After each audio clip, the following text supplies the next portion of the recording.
Good morning and welcome to today's mission status briefing. With us today is Kwatsi Alabarujo, the lead shuttle flight director, just coming off his Orbit 1 shift. Kwatsi? Thank you. Well, good morning. The SES-135 mission continues to go in absolutely outstanding fashion. Our crew, as you're used to hearing now, is continuing to perform incredibly.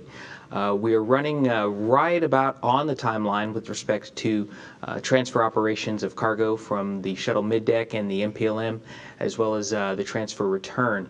The crew generally, of course, has been very efficient. However, we've experienced a couple of minor problems or little hiccups along the way, which we'll tell you about, that have used up a little bit of time, but because of their overall efficiency and their organization and how well the transfer has been going, it's not going to impact the mission to any significant degree. Right now, we're about 70% complete with all of the transfer that the crew was timelined to accomplish during this mission, and that's just 70% with respect to the number of items that they'll lay their hands on. That doesn't correlate necessarily to the amount of volume that's been transferred or the amount of mass. But we think that we'll be at about 70% of the total mass that we're going to transfer sometime tomorrow. In the afternoon today, the crew has got some off-duty time, which is very well deserved, just so they can not so much unwind, as it were, but just throttle back a bit because they've been working really hard.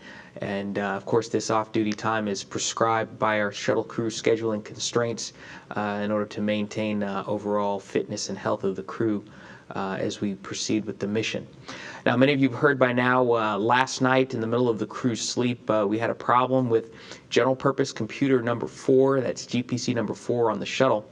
That GPC was configured as our systems management machine, or SM machine, as we like to say for short. You know how fond we are of our acronyms. But basically, the SM machine, what it does for us is some environmental control. It also controls the antennas for our communication system, as well as does some general fault detection and enunciation for the orbiter's core spacecraft systems. That computer returned an error code. It basically failed in a manner that we call a fail to quit, which essentially means that it just stopped.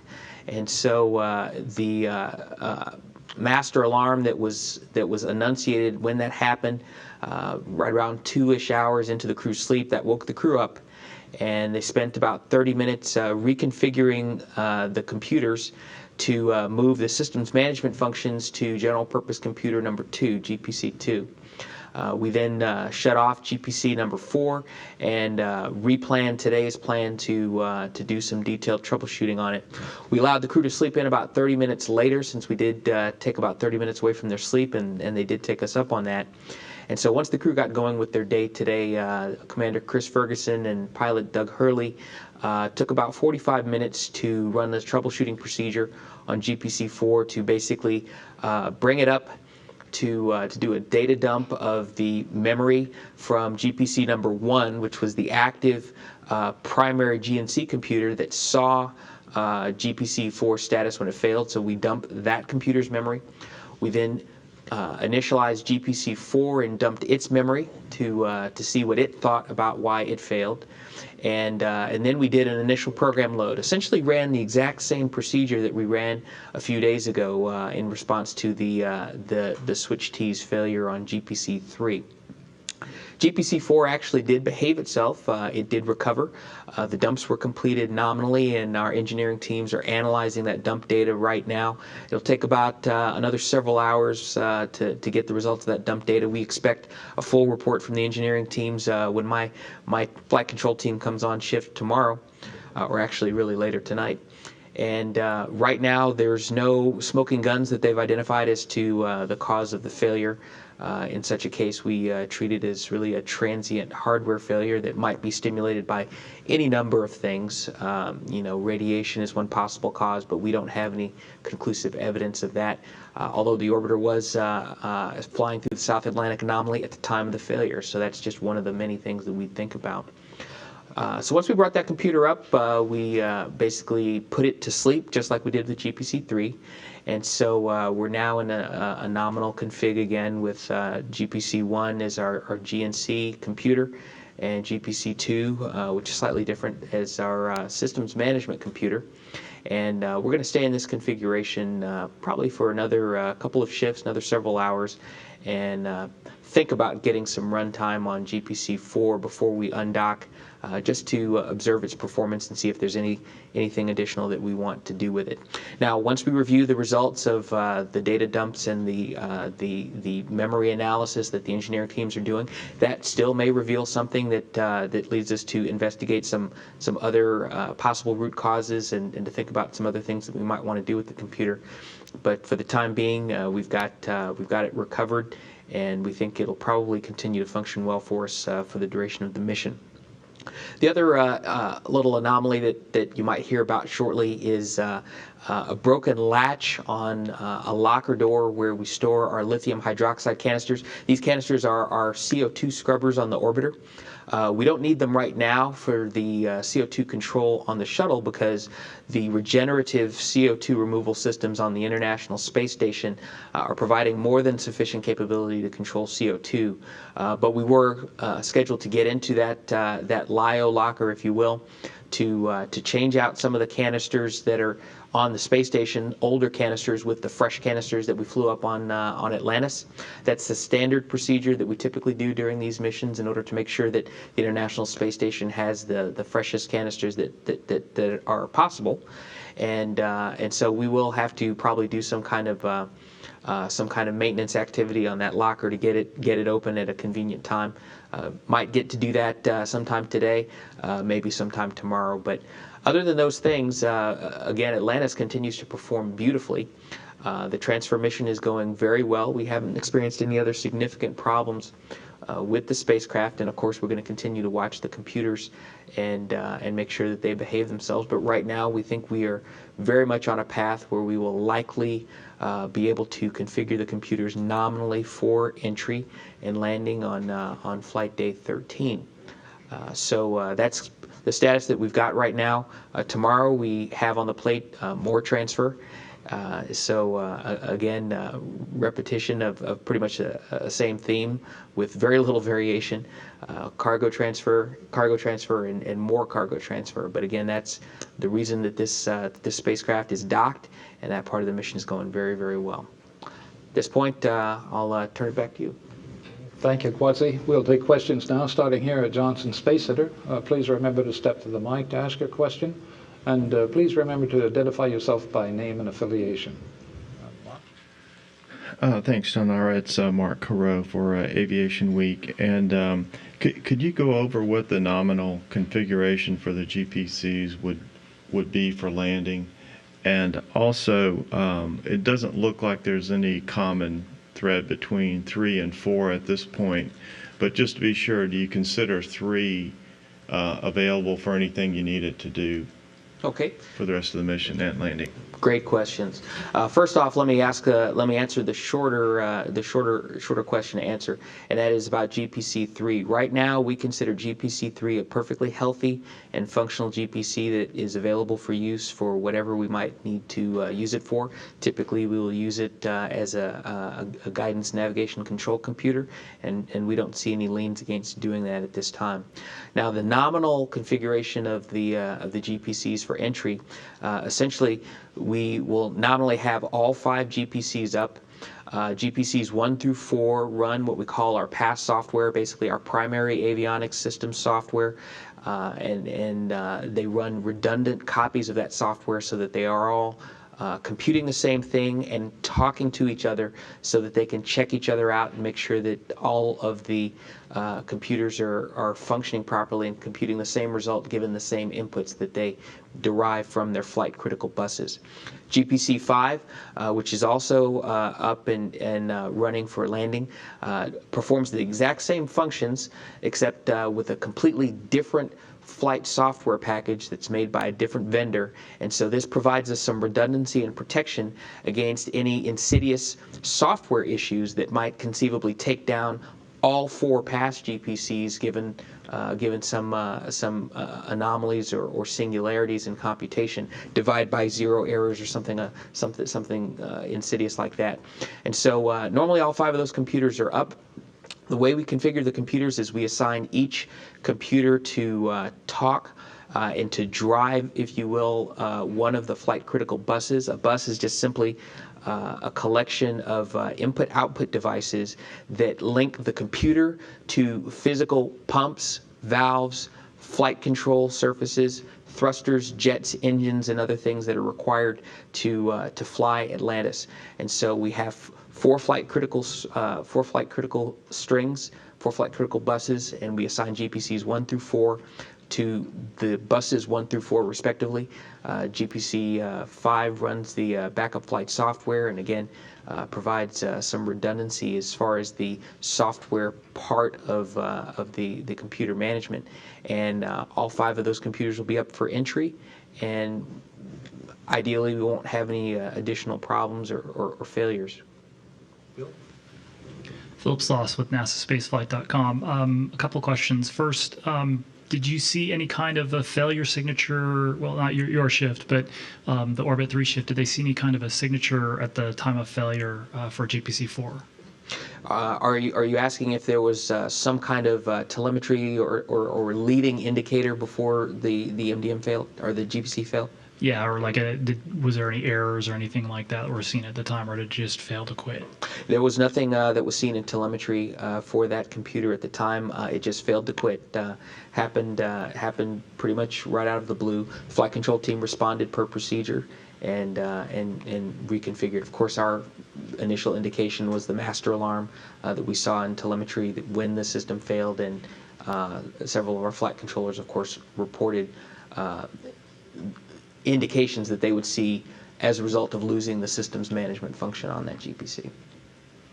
And then the frequency of this type of a failure, is this something that has been seen before? And if so, how frequently has it been seen just in the recent past? Well, this type of a failure is actually very infrequent. This is the really only the second bona fide in-flight anomaly that we have had of this particular design of GPC. We've had 2 designs of GPC in the shuttle program. You may have heard last time we talked about computers, Mr. Harwood, I think, mentioned that we had a number of computer failures on STS-9. That design or model of general purpose computer was phased out some years ago. And so the current model of GPC that's in use has only experienced one other anomaly like this, and that was on STS-71 back in the summer of 1995. And interestingly enough, it was also on Atlantis and also on GPC-4. Now, that's the slot that the GPC was in when it failed. The actual physical serial number in hardware is not the same. It's not physically the same computer that was on Atlantis back on STS-71. But basically, that's the only other failure we've had from this series of computer in orbit. Additional questions? Robert? Hi, Robert Perlman with CollectSpace.com. On the stuck latch on the locker, you mentioned maintenance. Can you qualify that a little bit? Is it pulling out a pry bar and trying to get yourself into that mechanically, or is it unscrewing the door, or how is that done? Okay, great question.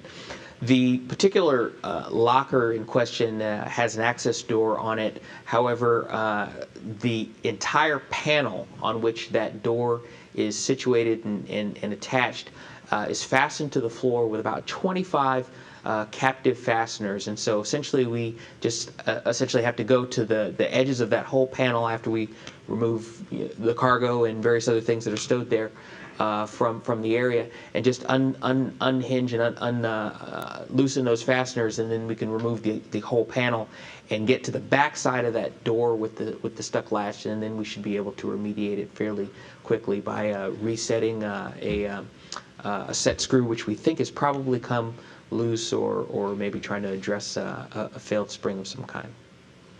Denise?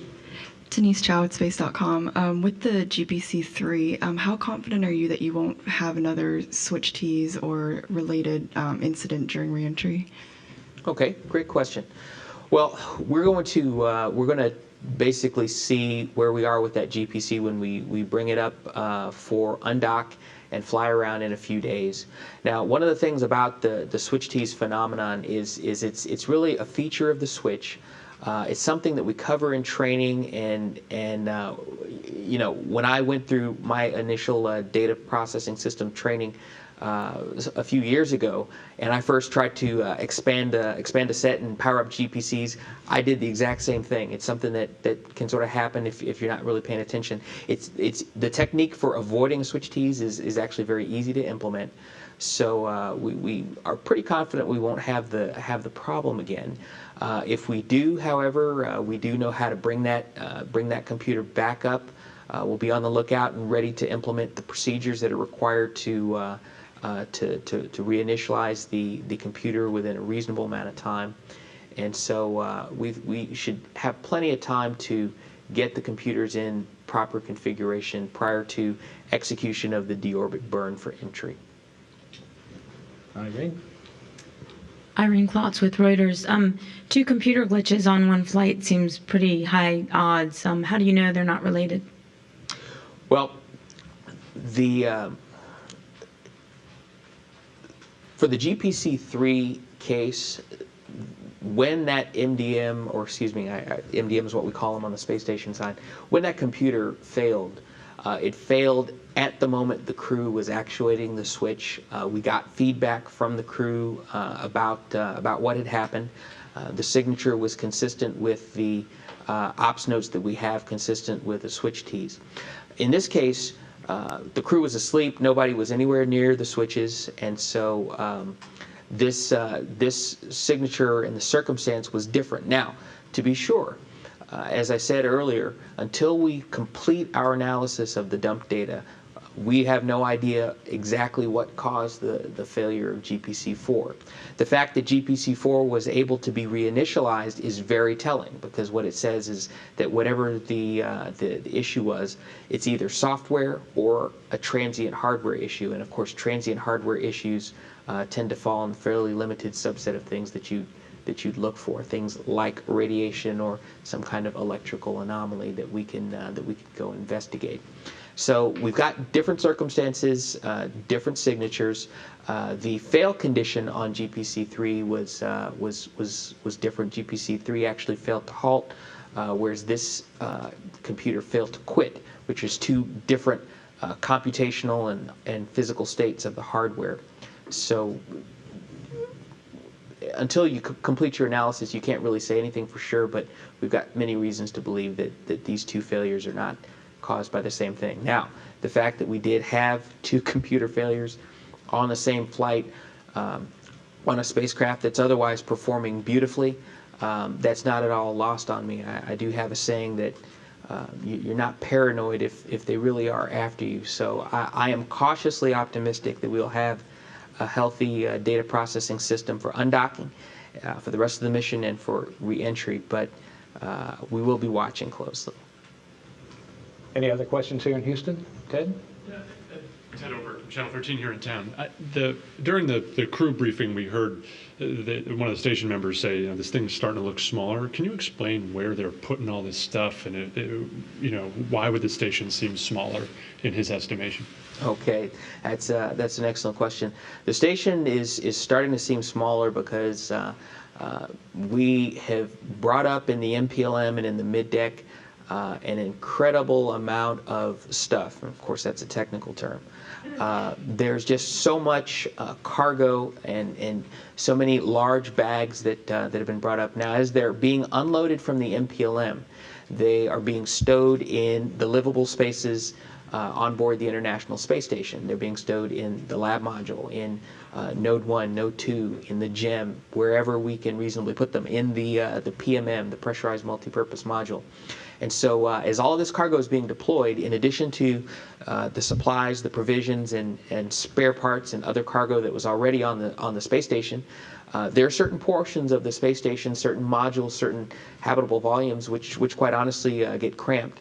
That is a price that we are paying for bringing up these supplies. But as the orbiter leaves and the crew resident on the space station is able to leverage and manage that cargo to be placed more efficiently and to be placed according to their priority of need for ongoing undocked operations, things will level out more as the visiting vehicles that are coming up over the next several months come up and we dispose of foam in those visiting vehicles as trash. That's going to help a lot. One of the things you have to understand is that with the cargo that we've brought up, in order to make sure that it survives intact its ride on the space shuttle, it's packed in a great deal of foam. In fact, much of the volume that is taken up by this cargo is its packing foam designed to protect it.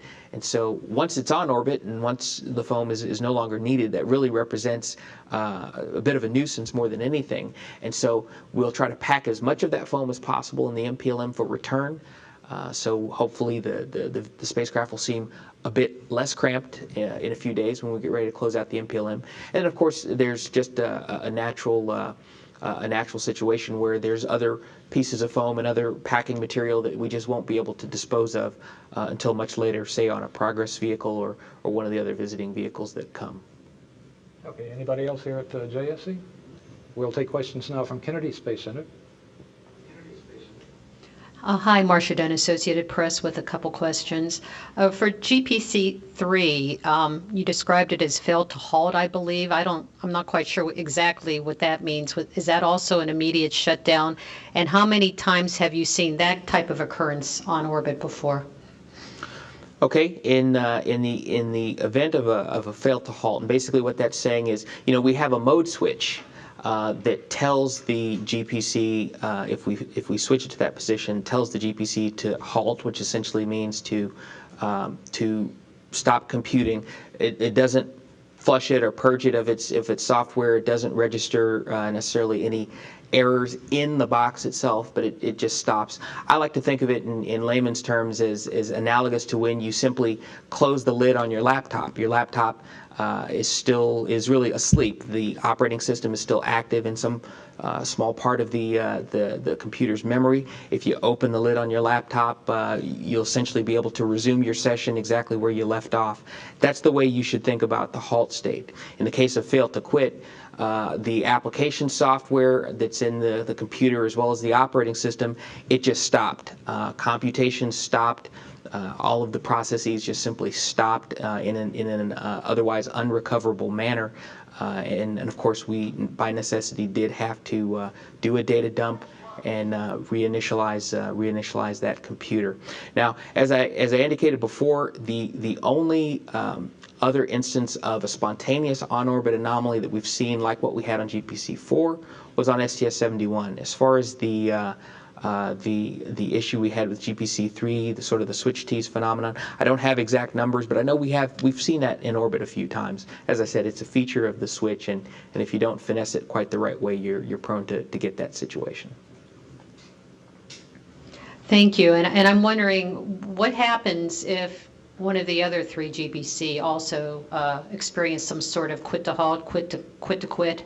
What happens then? And is there anything that you could think of that might come back from this analysis that would prompt you to consider an early return?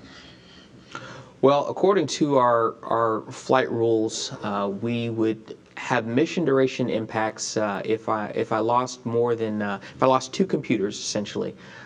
Then we would attenuate the mission into what we call an MDF, or minimum duration flight.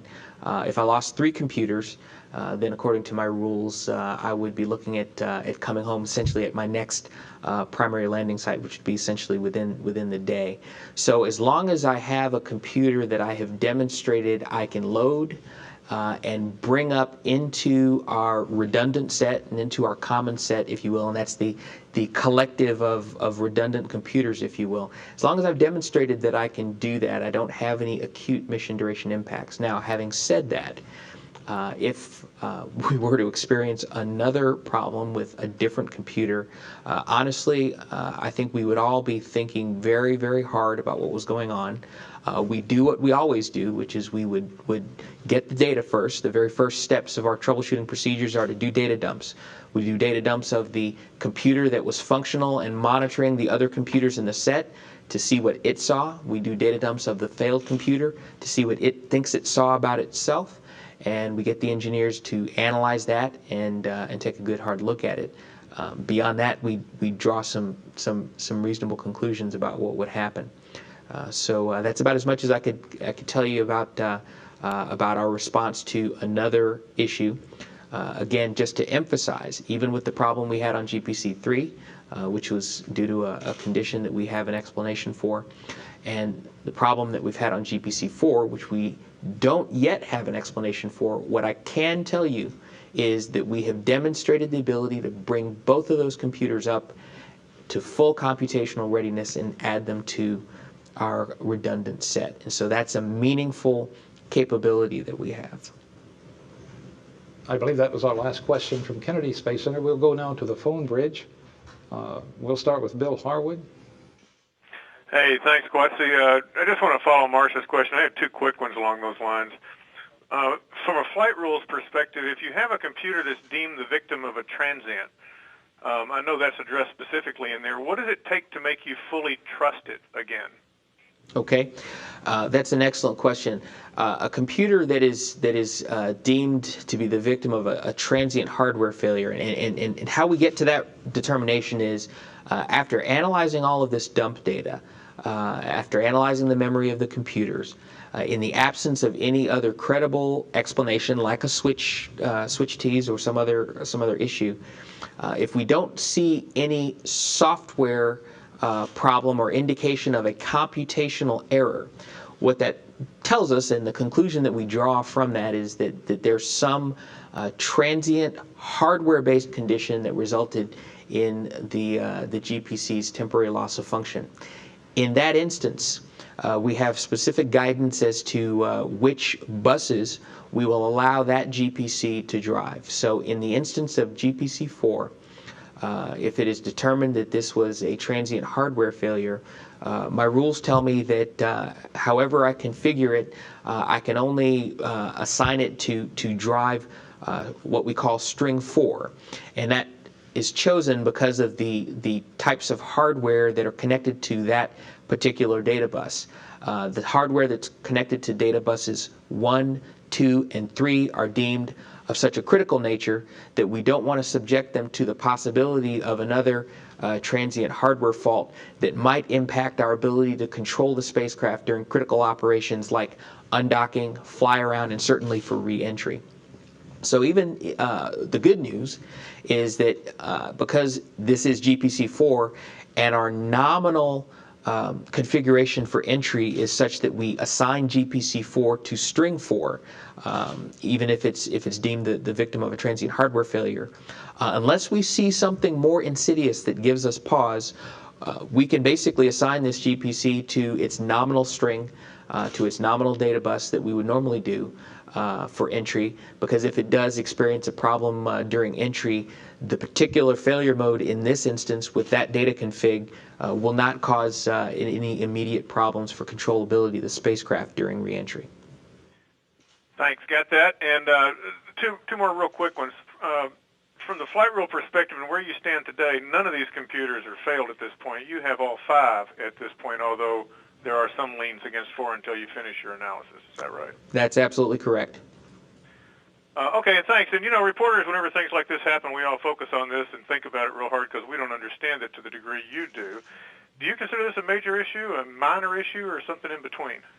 Well, I tell you, I consider every issue a major issue until I believe we fully understand it and have no reason to think otherwise. So right now, again, we've analyzed only part of the dump data bill, and we haven't seen any obvious software problems. Honestly, that's the thing I tend to worry about the most. You know, there's some error in the flight software that we haven't caught, and because of the exact time of day and the time of the year and the particular value from the master clock when figured into all of the other computations basically makes the thing fail. That sort of thing, that's the scenario that tends to keep me up at night. So once we complete the dump, complete our analysis, of the dump data and determine that we don't see any indications of that type of scenario, then I will be a bit more comfortable. But I never let myself get too comfortable until we've got all of our friends with their boots on the ground. Okay, well, thanks. Well, let me just squeeze in one last quick one, though. At this point, barring something unusual, like you say, with the software or whatever, you would expect to have all 5 of these guys up and running for entry. At this point, that's my expectation, but again, that's pending the results of the remaining analysis of the dump data. Okay, thanks a lot. Okay, thank you, Bill. James Dean? Thank you very much, James Dean with Florida Today, and I guess just one more on the GPCs. I'd start with, so I understand the expectation is you'll have all 5, but setting aside more critical issues, I guess, where you'd have to cut short mission duration if you didn't have all 5. Again, I'm just trying to understand how that would impact the orbiter's ability to execute its undock and reentry and all that stuff. I mean, do you really actually only need as few as 1 computer to get through it all, or what is the impact of not having 5 if that were to turn out to be the case? Okay, let me try to address your question without boring you. Basically, the benefit we have from the multiple computers during the critical phase is that we can have more than 1 computer assigned to drive a particular data bus or a particular set of equipment on the spacecraft that we need to control thrusters, to steer the spacecraft, and to get critical navigational data from its sensors.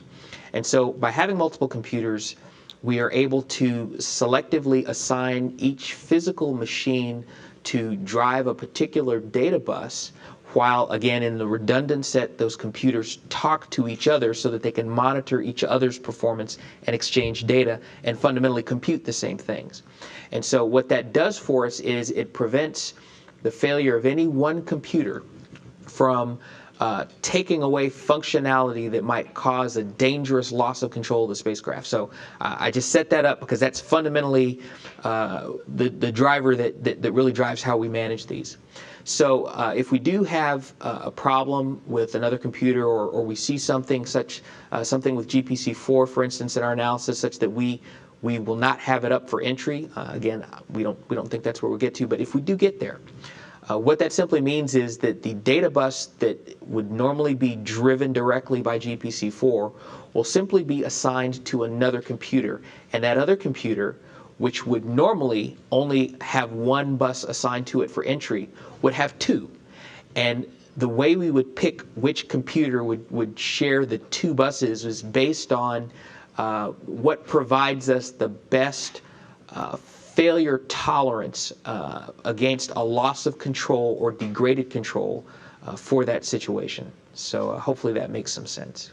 Okay, thank you. And wondering if you mentioned the transfer completion percentage, and wondering if these glitches and other special events we're seeing today have, I guess the crew already had some off-duty time built in, but would you still say they're ahead of schedule, or will be by the end of the day, or has this slowed them down a little bit more and maybe put them just on schedule? And as just a quick follow-up to that, since you said that, I think the goal is to get Raffaello filled up to about 90%. Any possibility you have an estimate of the actual pounds of cargo that amounts to being loaded back into Raffaello? Okay. To address the first question, these problems, these little glitches, if you will, have indeed slowed the crew down. Now, the good news is because they were running ahead of the timeline, not tremendously ahead with the transfer, because the transfer is really the meat of the mission, and it's It's a really messy operation until you get everything organized.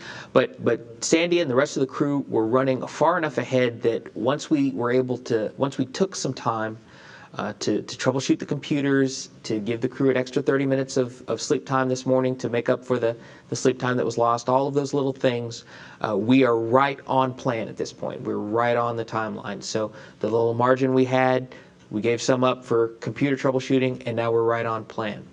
As far as an estimate of the amount of mass, honestly, right now I can't really give you a great estimate. We're at a phase of the choreography of transfer to where I really won't know what the mass properties of Raffaello look like until we complete the evening transfer brief tonight and have incorporated all of the updates we get from Sandy into our transfer plan for tomorrow. I think probably this time tomorrow, Chris Edelin or the other flight directors on the station side will probably have a better idea of how much mass is in the MPLM. If I could ask just one more question on transfer, is that the essentially what you've gotten out of the extra day that's been added is just increasing that percentage that you're loading back into Raffaello? Is that essentially what's been gained aside from any other sort of organization of stuff on the station? Increasing the percentage of cargo that we load into the MPLM, that's a big piece of what's been gained with the extra day. We think we are on a trajectory to where we will be able to fill the MPLM up to virtually 100% volumetrically. And so that's a big piece of what's been gained. The other part of what's been gained is that we have additional time to do some science that we weren't otherwise planning to be able to do, and to get the samples, many of them are biological, from that science back home on the orbiter on a much accelerated time frame than we were otherwise expecting to. Thanks very much. Okay, thank you, James. Do we have anyone else on the phone bridge, please? Yes, Charles Atkinson. Yes, go ahead. Yes, Charles Atkinson, Examiner.com, SpaceLaunchNews.com. Turning over to the weather, I was wondering if you could comment if you've been in talks with JAXA on the pending Typhoon Mahan that's approaching southern Japan, possibly Tuesday night. Okay, unfortunately I don't have any information on that at this time, but we'll be sure to get some information and provide some feedback for you on the mission status briefing tomorrow or the following day. Okay, thank you so much. Okay, do we have any follow-ups here at Houston? Mark, I'm sorry. Thanks again, Mark Carreau for Aviation Week. If you look at what happened with GPC-4, and it looks like it had something to do with flying through the South Atlantic anomaly and radiation, where does that leave you with GPC-4 in terms of future ops? Can you use it for re-entry and undocking and all of that? Does it leave you with a hardware question that kind of puts you back in a quandary? Okay. If it turns out that we have no other credible explanation or smoking gun, if you will, and just to be clear, after we analyze the dump data, if we don't see any obvious problems or any indications of software or computational errors, the global category of what's left, which is the transient hardware failure, could be anything. Radiation being one of many possible causes of a transient hardware failure.